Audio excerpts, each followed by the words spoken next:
This isn't the first time a law enforcement officer had to use deadly force. So and I asked myself, why this time? These people were waiting. These cop haters, these anarchists, they were waiting for one of these to turn into a political construct. This didn't happen by chance. And I sat up and listened to some very powerful people trash us. And that's what made this time different than the war on cops in the 1960s. Many of you may have remembered that period of time. It was the same thing. It was the same people. It was the Students for a Democratic Society. Anarchists, cop haters. Why did they go after the cops? Because we're the most visible symbol of the rule of law in your community that's visible every single day. And they go after us to weaken the police into such a state, to immobilize the police into such a state of weakness that we no longer have the nerve to enforce the law. That's their goal. All of this other stuff is a smokescreen. All of it. The racism, the traffic stuff. It's all a smokescreen. These anarchists know if they're going to bring this country down, they have to attack the rule of law. Who stands to defend the rule of law? We're on the front lines. We're not the end of it. We're on the front lines of it. Weaken us first and then move on to the next layer. We've seen this. I studied the movement. What was different this time is back in the 60s, you didn't have powerful people chiming in, mainly the political class is what I'm talking about. That's what made this one different. And it just got to a point in the days after Ferguson, Missouri, in America, let's face it, America did not witness its finest hour. The rioting that ensued, and I heard people making excuses for the rioting, to which I replied, you have to find a more socially acceptable way to deal with your frustration than rioting. And I heard the President of the United States say he understood.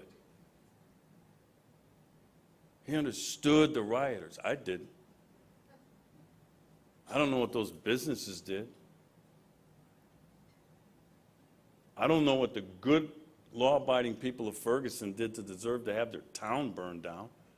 And then all these vultures left the good people of Ferguson to have to sift through the ruins and try to put their lives back together. And they were gone. On to the next city, on to the next incident. And this thing grew, and now it's this political construct that I saw coming 2 years ago. Matter of fact, I renamed it Coming to a City Near You. That was before Baltimore and New York and Eric Garner. Those are tragic situations. But there's a common thread weaving through all these incidents. People tend to forget about. And most of these interactions, I said most, I'll say 98%. I'll get to some of the ones that aren't. You had individuals who had no respect for authority. You had individuals who would not comply with a law enforcement officer's lawful command. You have a duty as a citizen of the United States. You have a duty. You know what a duty is?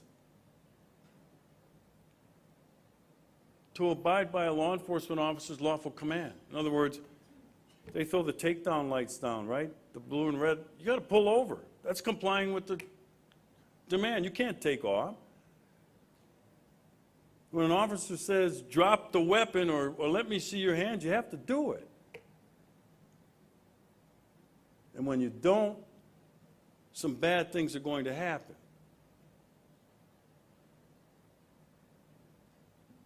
when those bad things happen, the people deserve a transparent investigation.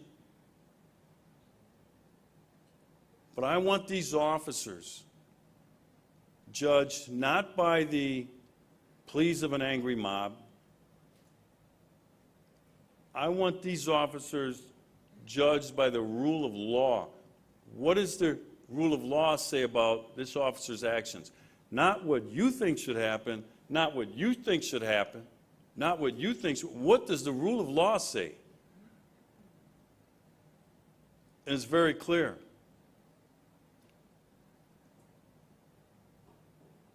But that's not the standard anymore. It's political now. And in my estimation, the 6 officers who were charged in the Freddie Gray incident in Baltimore, Maryland, they're political prisoners. There was no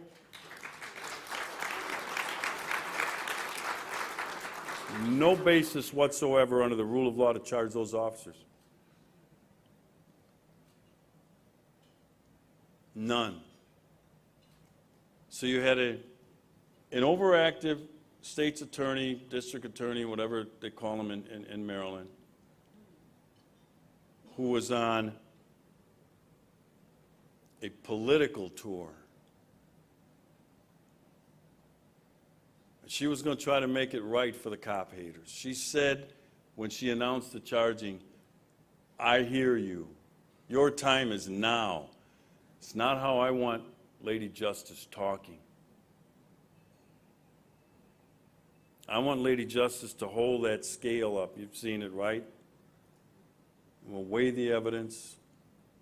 We'll listen to the witness testimony. And we'll look at all of this. And that will determine what happens. That's the country I want to live in.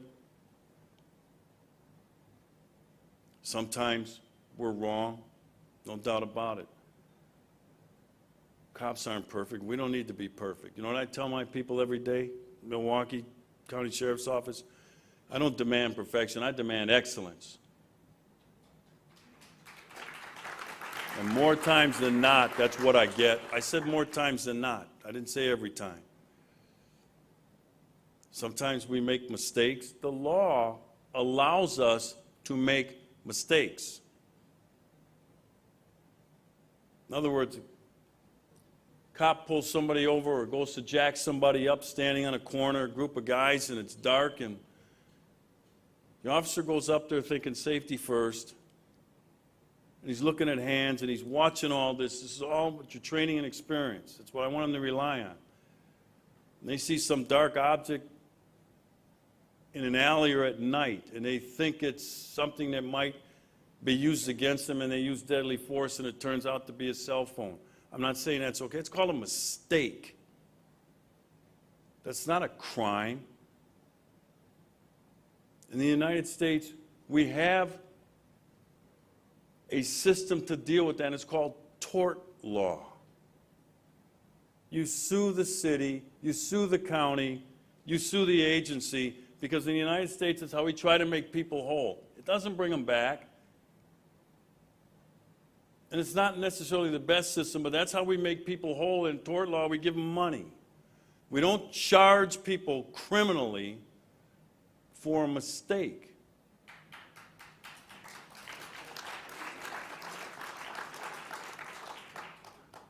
So I decided that I had had enough, and that if somebody didn't stand up and start pushing back on this false narrative that was starting to take hold about the American police officer, I said, this profession's in trouble. And so I took on some pretty powerful people.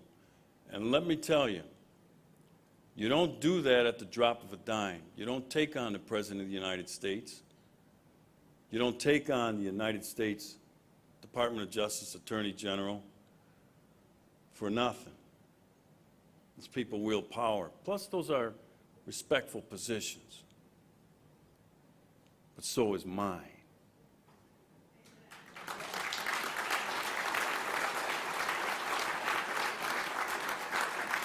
And so I saw this as a mission.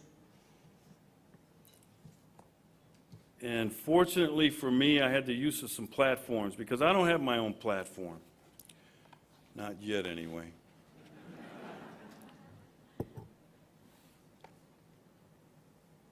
And with those platforms, I got to spread my message and start to defend the integrity of people who put on this uniform on the front lines and go out into the communities every day to make it a better place. Risk their lives in doing so, and they deserve my support because I send those men and women out every day not knowing if they're going to come back, and they deserve your support as well.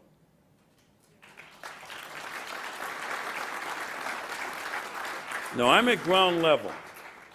I'm in the belly of the beast. I still go out on the street. I still make stops.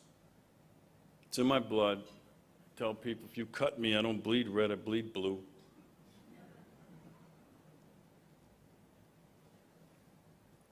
And I decided that I was going to spend the rest of my time defending this profession, defending those folks who go out there to make your communities a better place.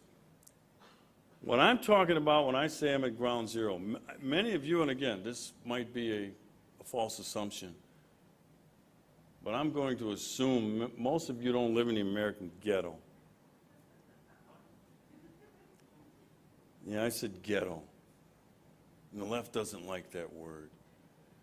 You know why?